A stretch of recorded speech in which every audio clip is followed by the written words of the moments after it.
미국의 한 은행이 매우 흥미로운 그런 조사 결과를 발표한 적이 있었습니다. 그 조사 결과 내용은 이렇습니다.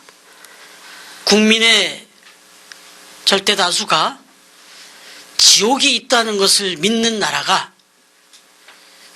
그렇지 않은 나라보다 훨씬 더 잘 살더라.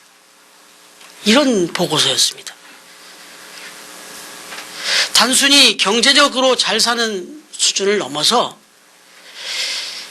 대다수의 국민들이 지옥이 있다는 것을 분명히 이렇게 믿고 살아가는 나라, 그런 나라가 부정부패 지수도 훨씬 낮더라 이겁니다. 그리고 삶의 기준이 훨씬 높더라 이거예요. 바꿔 말하면 훨씬 선진국이더라 이겁니다. 당시에 이 조사할 때 단순히 국민소득도 조사를 했겠지만 여러 가지 질적인 것을 조사해 보니까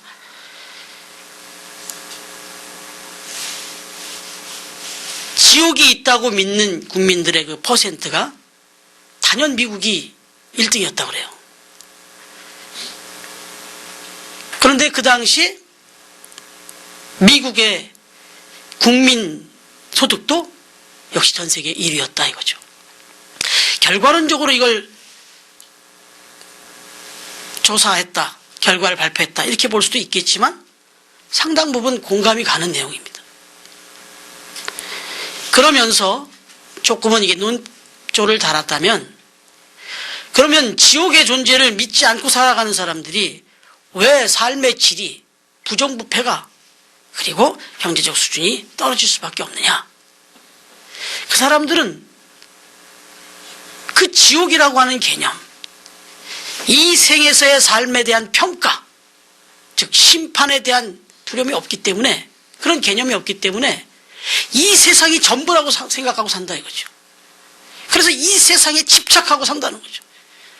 그래서 수단과 방법 가리지 않는 부도덕한 그런 삶을 살게 되고, 그렇게 살아가는 나라가 삶의 수준이 높을 수가 없고 또 결과적으로 그런 나라가 잘 살 수가 없는 것이다. 그렇기 때문에 이것은 당연한 결과다라는 이런 평가였던 거죠. 사실 경제적으로나 도덕적으로 선진국인 나라들을 이렇게 우리가 이렇게 쭉 떠올려 봐도 그런 나라들은 대부분 복음을 받아들인 나라들이에요. 그런 기독교 국가들인 것을 우리가 부인할 수가 없습니다. 이 기독교 국가들은 천국과 지옥, 구원과 심판에 대한 분명한 믿음을 가지고 있기 때문이죠. 이러한 믿음을 가지고 살아가는 사람들은 사후에 맞이하게 될 심판과 아울러 하늘나라에 대한 소망 가운데 살아가기 때문에 이 땅에서의 욕심이나 거짓을 버리고 정결하게 살아가고자 노력하게 되는 것이다 하는 사실입니다. 여러분, 오늘 우리가 또 계속해서 묵상하는 이 요한계시록 7장 후반부는 바로 하늘나라에, 하나님 나라에 들어가서 흰 옷을 입고 하나님 앞에서 찬송하는 귀한 무리들을 오늘 기록해 주고 있습니다.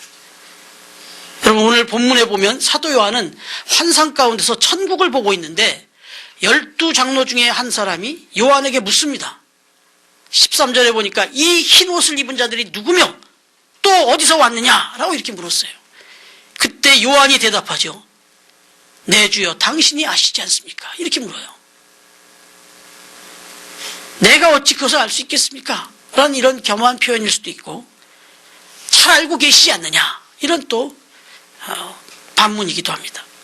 그때 말합니다. 이는 큰 환난에서 나오는 자들인데 어린 양의 피에 그 옷을 씻어 희게 하였느니라, 이렇게 말하고 있어요. 여기서 지금 흰 옷이 나옵니다. 여러분, 흰 옷은 성도들의 정체성과 성도들의 정결한 삶을 의미합니다. 또한 환난을, 또 핍박을 이겨낸 믿음의 삶을 의지합니다. 정절을 의미하는 거죠. 그리고 환난은 이 세상 가운데서 강한 시험이나 고난을 또한 의미하죠. 즉 성도들이 이 세상에서 믿음을 지키며 살고자 할 때 여러 가지 시험과 혼란이 많다는 거예요. 그러한 광야와 같은 삶 가운데서 믿음을 지키며 살아가는 성도들의 삶 속에 어린 양의 보혈의 능력이 임하게 된다는 겁니다. 이것은 그리스도의 십자가의 대속의 피가 바로 이 피를 믿는 모든 사람들의 죄악을 다 씻어낸다는 뜻이 담겨 있는 거죠. 그래서 세례 요한은 예수님을 가리켜서 세상 죄를 지고 가는 어린 양이다, 이렇게까지 말하고 있습니다. 그렇습니다. 주님의 보혈은 죄악으로 더러워진 이들의 그 옷을 깨끗하게 희게 씻어주는 거룩한 능력을 가지고 있다는 것을 우리에게 깨우쳐 주는 겁니다. 여러분, 지난주에 우리가 묵상을 했습니다마는 14만 4천 이야기를 우리가 묵상했죠. 그때 5절부터 8절까지 이스라엘 12지파가 쭉 소개가 됩니다. 그 부분에 대해서 지난주에 말씀을 시간상 되지 못하고 넘어갔는데 오늘 말씀을 전하면서 이 부분을 우리가 좀 짚고 넘어가야 됩니다. 여러분, 5절부터 8절까지 내용을 이렇게 살펴보시면 크게 두 가지 특징이 있어요. 이스라엘의 12지파 그 태어난 순서, 장자 순서로 이렇게 나열되어 있지 않다는 거예요. 유다 지파부터 나와요. 원래는 르우벤이 나와야 되잖아요. 시므온이 나와야 되고 레위가 나와야 되고 그 다음에 유다가 나와야 맞아요, 이 순서대로 보면. 그런데 그렇지 않습니다. 전체적인 순서가 뒤죽박죽이에요. 그러나 성경을 해석하는 이들은 이게 절대 뒤죽박죽이 아니라는 거예요. 이 땅에서 태어난 그 순서대로가 아니라, 육신의 순서대로가 아니라 정결한 믿음을 지키면서 살았던, 하나님 앞에서 볼 때 그 나름대로의 하나님의 심판 상황에서, 하나님의 그 관점에서 정리된 순서이다, 이렇게 해석합니다. 그 증거로 무엇을 얘기하냐면 단지파가 빠져 있어요. 12지파에 대한 얘기가 쭉 나와요. 12,000명씩 이렇게 이야기가 나오는데 단지파가 없습니다. 여러분, 이 유다지파는요, 약속의 땅 가나안을 분배받고 나아갈 때, 정복하고 갈 때 제일 일선에서 가장 믿음으로 싸웠던 지파입니다. 그런가 하면 단지파는요, 우리가 잘 아는 삼손이 바로 그 단지파 속에 들어있는데, 여러분 아시다시피 가나안 땅을 분배받을 때 이 단지파는 가장 좀 껄끄러운 상대, 이 블레셋 땅을 분배받습니다. 그런데 이 단지파는 그 가나안 땅, 그 블레셋 이 땅을 정복하는 일을 포기합니다. 회피합니다. 그래서 비교적 손쉬운 땅, 저 북쪽 라이스 땅을 택합니다. 그리고 그것에 정착해버려요. 믿음으로 그 가나안 땅을 정복해 가는 데 있어서 포기해버립니다. 쉬운 길을 택해버린단 말이죠. 적절히 타협하고 적절히 합리화하면서 그렇게 살아갑니다.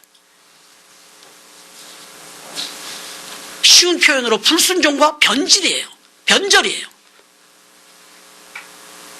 여러분, 그 지파가 빠져 있어요. 14만 4천을 얘기하면서 12지파를 얘기하면서 단지파가 빠져 있습니다. 여러분, 이거 우리가 하나님께서 우리에게 위로의 말씀을 주시면서도 절대로 잊어서는 안 되는 대목을 말씀하고 있는 거예요. 흰 옷을 입은 자들이 누구냐? 환난을 통과한 자들이라는 거예요. 믿음을 지킨 자들이라, 이런 얘기예요.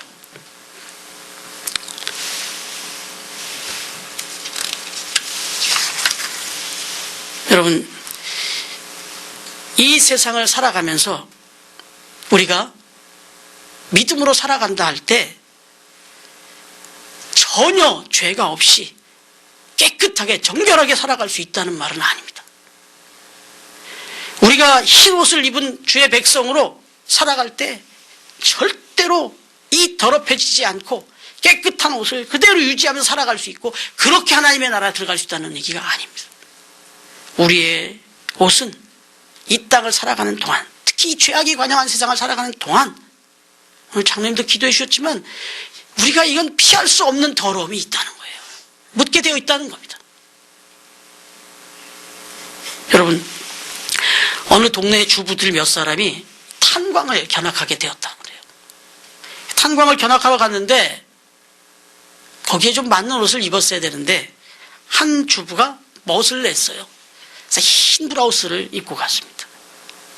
그 같이 간 그 한 주부가 아니 그 하얀 그 브라우스 그 흰 옷차림으로는 이 탄광 견학이 어렵지 않겠느냐 이렇게 얘기를 했다는 거예요.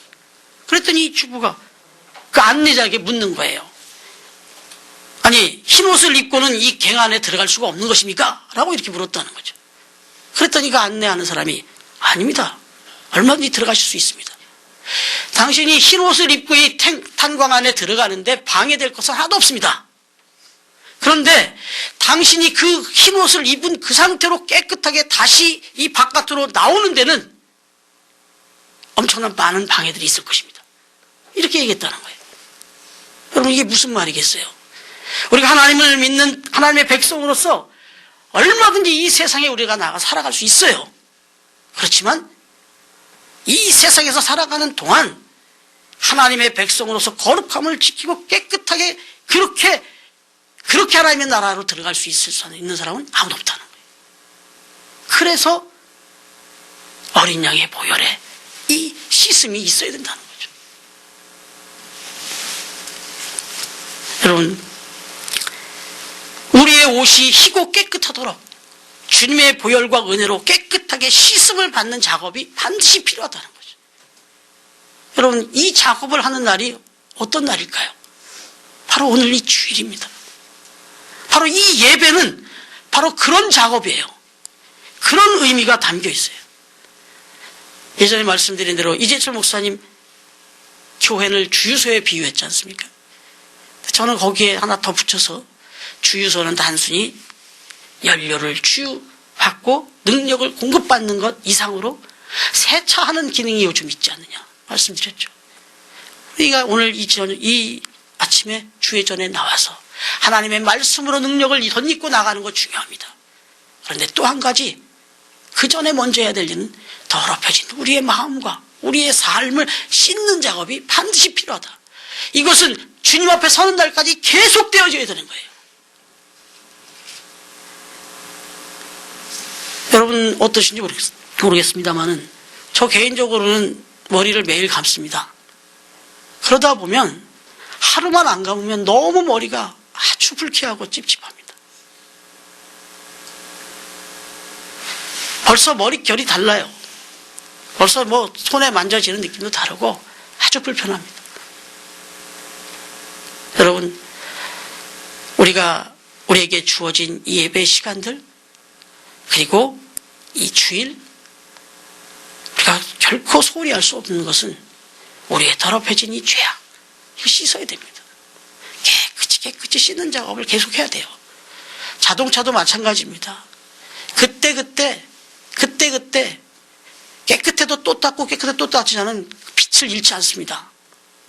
그런데 뭐 또 비 온다는데 또 뭐가 먼지가 있다는데 그래서 안 씻고 이게 쌓이면요 안 씻겨요. 이제 그 빛을 잃어버립니다. 그 자동차의 광택을 잃어버려요. 성도도 마찬가지예요. 한 주, 두 주 자꾸 예배를 게을리하고 주일을 자꾸 등하시하면 어느 날 한 번에 와서 그걸 씻으려고 안 씻깁니다. 이미 많이 더럽혀져 있는 거예요. 여러분 마태복음 22장에 보시면 천국은 마치 어떤 임금이 아들을 위하여 혼인잔치를 베푼 것과 같다 이렇게 말씀했습니다.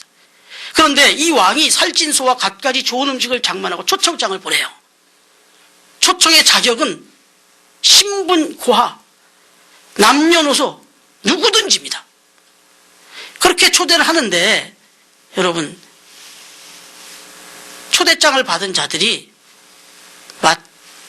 그 당일이 되었을 때 여러 가지 이유를 대고 안 옵니다. 쟁기질하러 밭으로 가고 장사하러 가기도 하고 볼일 보러 다 갑니다. 바쁘다는 거죠. 중요한 일이 있다는 거죠. 그래서 잔치는 준비되었는데 손님들이 없습니다.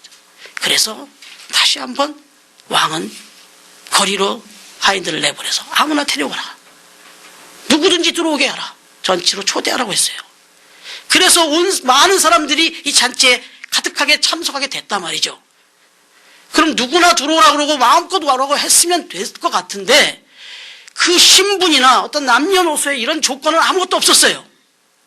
그런데 한 가지 중요한 조건이 있었습니다. 그것은 예복을 입고 오지 않은 사람, 그 사람은 과감하게 내쳐버렸습니다. 아니, 좀 더 심하게 표현합니다. 밖에 나가서 슬퍼하며 이를 갈게 될 것이다. 이렇게까지 말해요. 당연히 의도가 담긴 그런 예화인 거죠. 여러분, 저와 여러분이 잘나고 못나고 많이 배우고 덜 배우고 많이 가지고 적게 가지고 이건 별 중요하지 않아요. 그러나 적어도 하나님 앞에 나올 때 예복은 입어야 된다는 거예요. 하나님 앞에 우리의 마음과 양심을 깨끗하게 씻어내는 그런 깨끗한 흰 옷을 입어야 된다는 거죠. 그럼 그 옷은 하나님의 나라에 들어가는데 중요한 조건이 된다는 거예요. 왜요? 여러분, 신분이에요. 옷은. 우리에게 하나님께서 거룩한 옷을 입혀주시고 그것을 깨끗하게 씻어주는 이유는 그게 하나님의 나라에 들어가는데 중요한 조건이 되는 거예요. 지금 여러분, 오늘 참석은 안 했지만 이 가까운 데 근무하니까 어제 또 나왔다 갔어요. 우리 진수가. 예, 외출인데 바로 왔다 갔어요. 외출인데 여기 20분이면 오니까 왔다 갔어요. 또 근데 그 아침에 와가지고 그 짧은 시간을 제일 먼저 하는 작업이 옷부터 갈아입습니다. 그리고는 옷을 갈아입고 자기 옷을 다 저 빅백에다 담고 이 옷을 들고 다니면서 하루를 놀아요. 그리고는 이 옷을 화장실에 가서 갈아입고 군대를 갔습니다. 그리고는 그 자기 옷은 친구한테 맡기고. 여러분, 그런데 이 군복 안 입으면 못 들어갑니다. 지위 고하를 논하고 막론하고 이 옷을 입어야 돼요. 군복을. 그렇지 않습니까? 그래야 군대 들어갈 수 있는 거 아닙니까? 얼마 전에 큰 사고가 있었답니다. 이 앞에서 그 위병소 앞에서 이렇게 보초를 쓰는 헌병들이 민간인복을 입은 사람이 이렇게 들어가는데 그냥 통과를 시켰답니다. 그런데 평소에 조금 지위가 높은 분들이 그냥 민간인복을 입고도 가끔 이렇게 달랑달랑 한다네요. 그래서 그냥 그런 높은 분이려니 하고 그냥 방심하고 그냥 들여버렸나 봐요. 그냥 신경 안 썼나 봐요. 근데 그게 민간인이었답니다. 그냥. 근데 이 사람들도 아무 생각 없이 들어왔대요. 이게 이제 확인이 돼가지고 부대가 발칵 뒤집혔다네요. 그래서 몇몇 병사들은 영창을 갔다네요. 여러분, 이 군대를 우리가 들어가려고 해도 이 옷을 입어야 돼요. 군인으로서의 그 신분에 맞는 옷을 입어야 들어갈 수 있습니다. 여러분, 하나님의 나라에 우리가 들어갈 때 의로운 옷을 입어야 됩니다. 그 의로운 옷은 우리 스스로 깨끗하게 할 수 있는 옷이 아니에요. 하나님의 은혜, 예수 그리스도의 그 보혈로 깨끗하게 씻음 받은 옷이어야 된다. 회개함으로 깨끗하게 씻김 받은 옷이다 이거죠. 여러분, 한번 생각해 보세요. 붉은 피로 옷을 깨끗하게 하얗게 만든다, 씻는다. 이건 그냥 이성적으로 생각하면 말이 되지 않잖아요. 아니, 붉은 피로 어떻게 옷을 하얗게 세척해낼 수 있어요? 말이 안 되잖아요. 이것은 그렇게 그냥 단순한 그런 이성적인 이야기가 아니라 그냥 화학적인 변화를 얘기하는 거예요.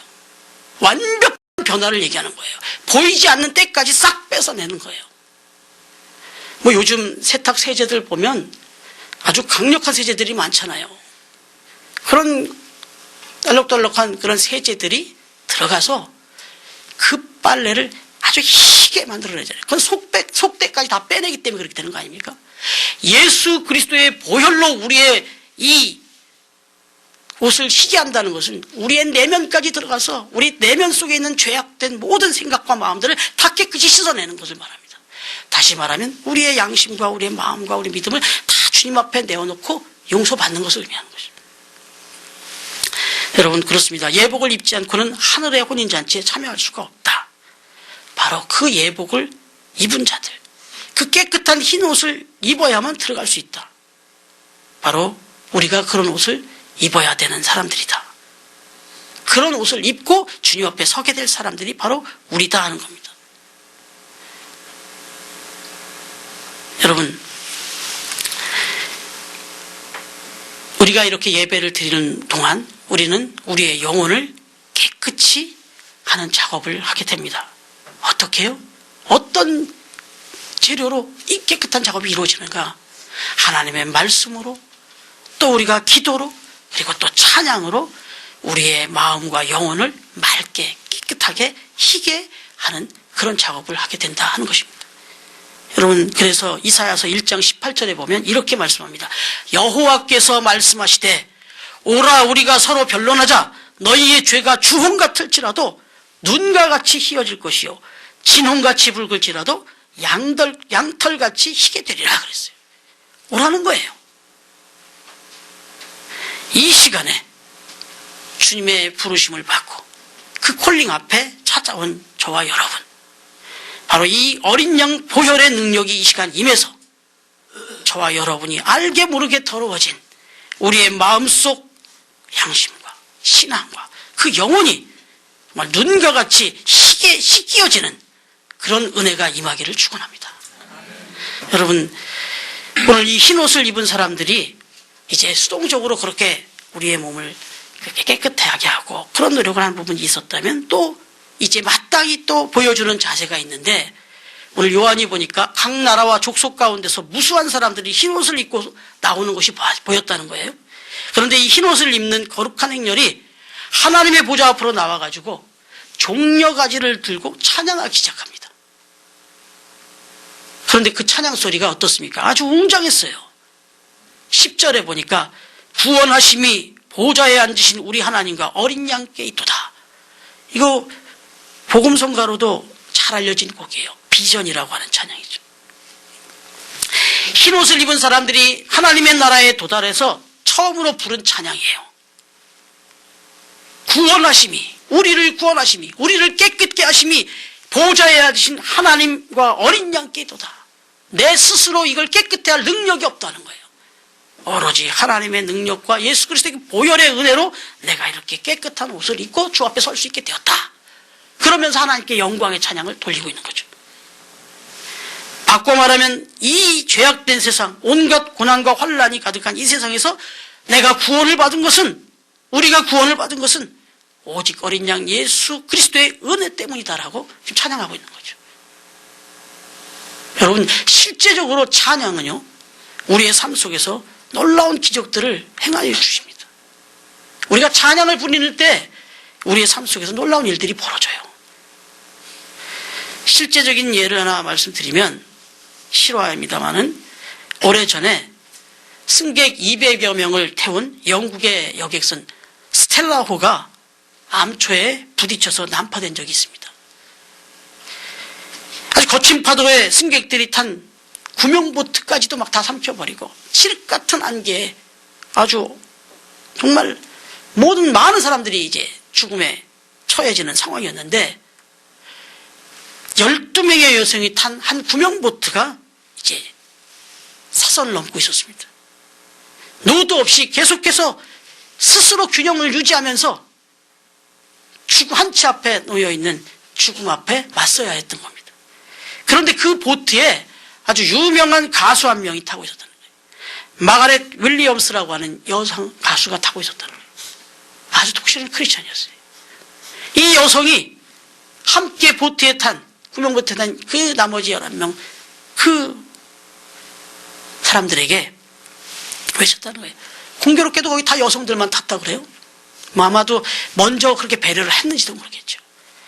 그런데 이 마가렛 윌리엄스는 그 칠흑 같은 그 죽음의 앞에, 엄습해오는 그 위기 앞에서 우리가 할 수 있는 것은 오직 하나님께 우리의 삶, 우리의 이 위기를 맡기는 일일 뿐이다.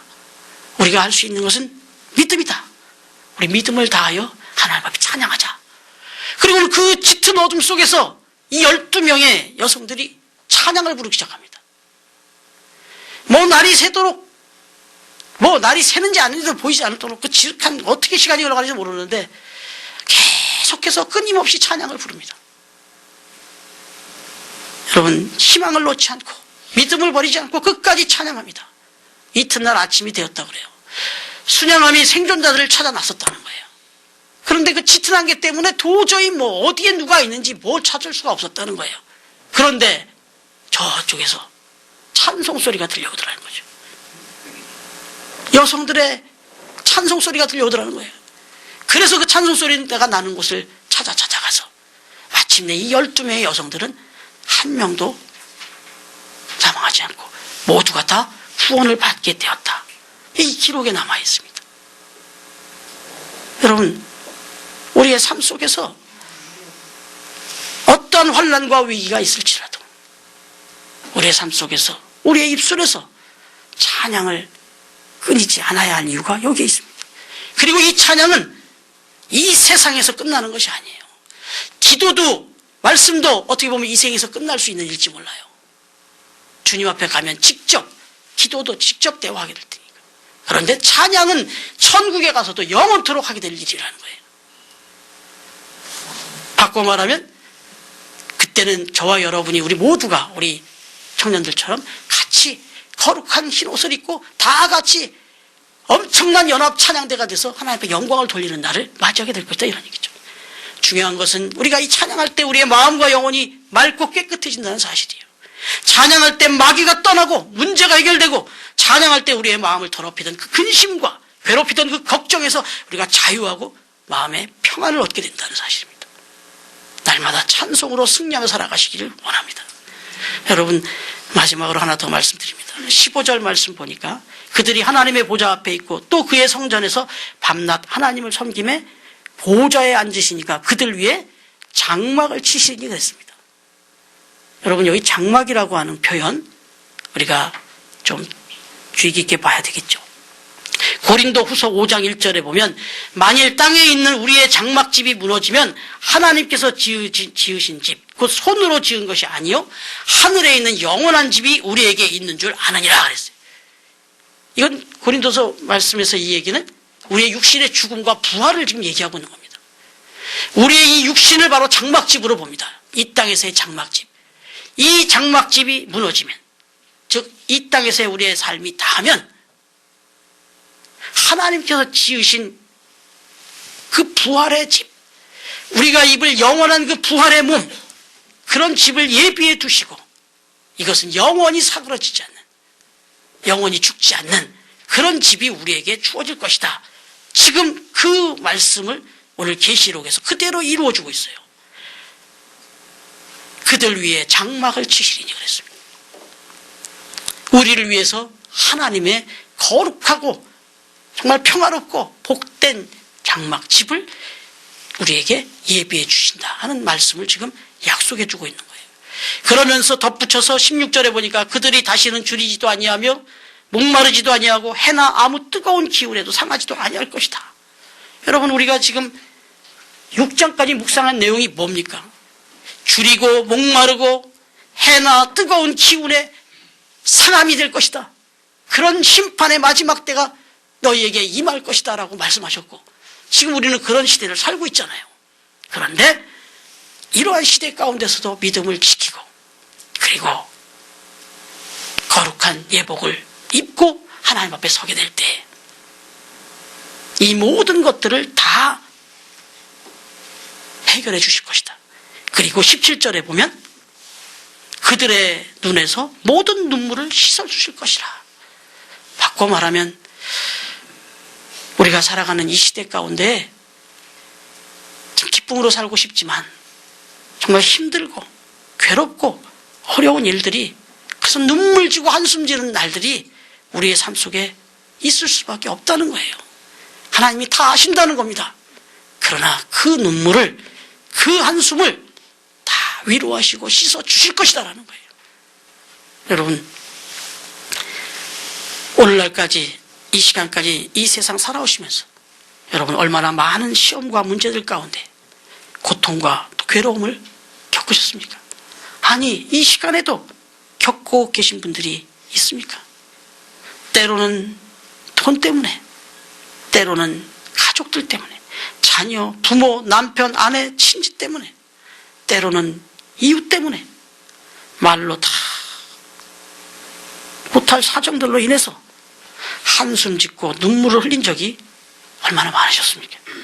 그런데 하나님의 나라에 들어갈 때 주님께서 그런 우리들의 눈물을 친히 닦아주시고 다 위로해 주실 것이라고 오늘 말씀하고 있습니다. 이러한 믿음과 하늘의 소망을 가지고 살아가는 사람들이 바로 흰 옷을 입은 사람들이다, 이겁니다. 하늘에 속한 거룩한 백성들, 바로 저와 여러분들인 것입니다. 바라기는 비록 이 땅에서 살아갈 때 고난이 있고 시험이 있을지라도 결코 좌절하거나 절망하지 마시고 믿음을 저버리지 마시고 천국에 대한 확실한 약속을 바라보시면서 이 땅에 살아가는 동안 순간순간 주님께서 우리와 함께 하시고 또 친히 동행하심으로써 우리를 인도해 주고 계시다는 이 확실한 믿음 가운데서 날마다 승리하는 흰옷을 입은 주의 사람들이 되시기를 주님의 이름으로 축원합니다.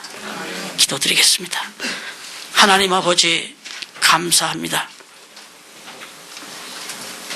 환난과 고통과 고난이 끊이지 않는 이 세상 가운데 우리 홀로 살아가지 않게 하시고 홀로 내버려 두지 아니하시고 주님께서 이 시간에도 성령으로 함께 하시고 말씀으로 함께 하시고 또한 이렇게 예배 가운데 우리를 불러주셔서 다시 한번 우리에게 흰옷 입은 백성으로서의 정체성을 분명하게 하시고 우리에게 하늘 소망을 일깨워 주심을 감사드립니다. 이제 오늘 이 믿음 가지고 지난 한 주간도 더러워졌던 우리의 옷을, 우리의 마음을, 우리의 양심을, 우리의 믿음을 깨끗이 씻고 다시 한번 깨끗하고 빛난 옷을 입고 이 한 주간 또 다시 한번 승리하며 살아가며 날마다 이러한 경건의 삶을, 믿음의 삶을 이어갈 때 마침내 하나님의 나라 앞에 당당히 설 수 있는 저희들이 되게 하여 주옵소서. 감사하며 예수님의 이름으로 기도드립니다. 아멘.